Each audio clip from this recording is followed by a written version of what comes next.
Assalamualaikum warahmatullahi wabarakatuh. Innal hamdalillah nahmaduhu wa nasta'inuhu wa nastaghfiruh wa na'udzu billahi min syururi anfusina wa sayyiati a'malina. May yahdihillahu fala mudilla lahu wa may yudlil fala hadiyalah. Asyhadu an la ilaha illallah wa asyhadu anna Muhammadan abduhu wa rasuluh.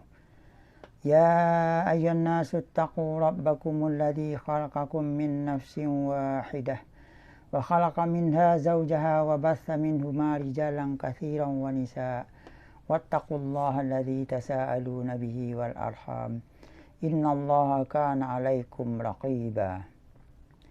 Ya ayyuhalladzina amanu ittaqullaha wa qulu qawlan sadida yuslih lakum a'malakum wa yaghfir lakum dhunubakum wa man yuti'illaha wa rasulahu faqad faza fawzan 'azima. Amma ba'du.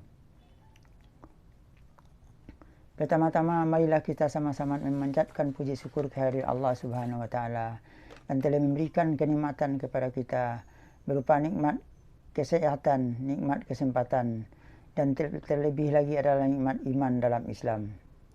Salawat beserta salam tercurah kepada junjungan kita Nabi Muhammad SAW beserta keluarga beliau, sahabat beliau, dan para pengikutnya yang setia melaksanakan sunnah-sunnahnya hingga akhir zaman. Semoga kita mendapatkan syafaat dari beliau nanti di yaumil akhir. Pada kesempatan kali ini kita akan melanjutkan pembacaan kitab Riyadhus Shalihin, yaitu masih dalam bab sabar dengan nomor hadis yang ke nomor 46.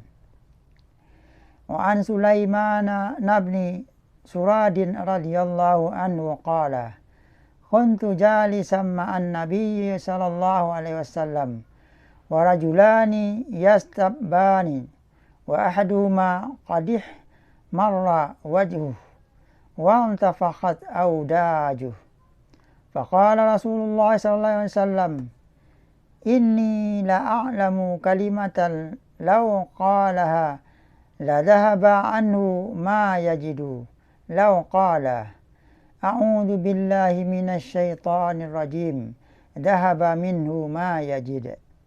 Faqalu lahu inna an-nabiy sallallahu alaihi wasallam qala ta'awwadz billahi minasy syaithanir rajim. Muttafaqun alaih. Dari Sulaiman bin Surad radhiyallahu anhu, dia berkata, aku pernah duduk-duduk bersama Rasulullah SAW. Lalu ada dua orang yang saling mencaci maki. Salah seorang di antaranya telah memerah wajahnya dan urat-uratnya pun telah menegang. Maka Rasulullah SAW bersabda, sesungguhnya aku mengetahui satu kalimat yang jika diucapkan maka akan hilang darinya apa yang dirasakannya itu.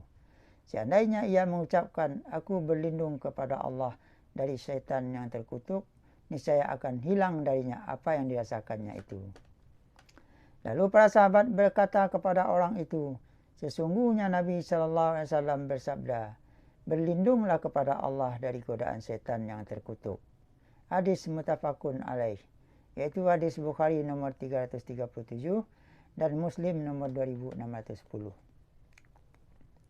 Adapun hikmah yang terkandung di dalam hadis ini adalah, pertama, dalam surat Al-A'raf ayat 200 Allah berfirman, wa imma yanzaghannaka minasy syaitani nazghun fasta'idz billah innahu sami'un alim. Dan jika kamu ditimpa sesuatu godaan setan, maka berpalinglah kepada Allah. Sesungguhnya Allah Maha mendengar lagi Maha mengetahui. Kemudian yang kedua, marah dibangkitkan oleh setan karena dalam kemarahan terkandung bahaya bagi agama dan dunia. Dalam surat An-Nur ayat 21 Allah berfirman,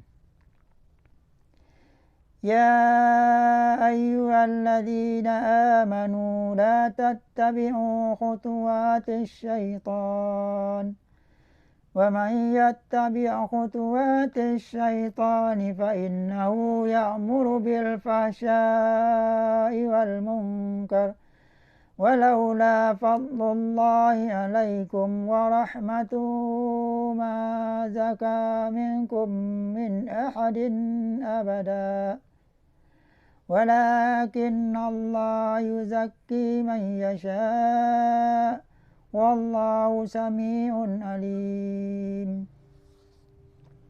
Hai orang-orang yang beriman, janganlah kamu mengikuti langkah-langkah setan. Barang siapa yang mengikuti langkah-langkah setan, maka sesungguhnya setan itu menyuruh mengerjakan perbuatan yang keji dan mungkar. Sekiranya tidaklah karena karunia Allah dan rahmatnya kepada kamu sekalian, niscaya tidak seorang pun dari kamu bersih dari perbuatan-perbuatan keji dan mungkar itu selama-lamanya. Tetapi Allah membersihkan siapa yang dikehendakinya, dan Allah Maha mendengar lagi Maha mengetahui. Oleh karena itulah Rasulullah SAW memutuskan tali penyebabnya, yaitu godaan setan, dengan memohon perlindungan kepada Allah. Kemudian yang ketiga, para sahabat adalah manusia biasa yang juga mempunyai sifat marah. Namun mereka dapat segera memenuhi peringatan Rasulullah SAW dan tidak mau tenggelam dalam kebatilan yang berlarut-larut. Para sahabat ketika apa yang disampaikan Nabi SAW akan selalu sami'na wa ata'na. Kami dengar dan kami laksanakan. Dasar dari segeranya para sahabat memenuhi peringatan Rasulullah SAW adalah adanya pertanyaan yang nanti akan diterima sebagaimana terdapat dalam surat Al-Mulk ayat 8 yang berbunyi, Takadu tamayyazu minal ghayz kullama ulqiya fiha fawjun sa'alahum khasanatuha alam ya'tikum nadhir. Hampir-hampir neraka itu terpecah-pecah karena marah. Setiap kali dilemparkan ke dalamnya sekumpulan orang-orang kafir, penjaga-penjaga neraka itu bertanya kepada mereka, apakah belum pernah datang kepada kamu di dunia seorang pemberi peringatan?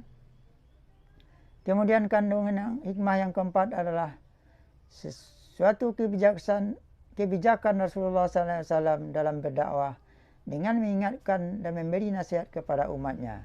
Pada hadis ini, beliau tidak mengingatkan langsung kepada orang dituju, melainkan melalui orang-orang yang mendengarnya saja, karena diperkirakan bahwa orang tersebut tidak akan menerima nasihat jika diarahkan kepadanya langsung.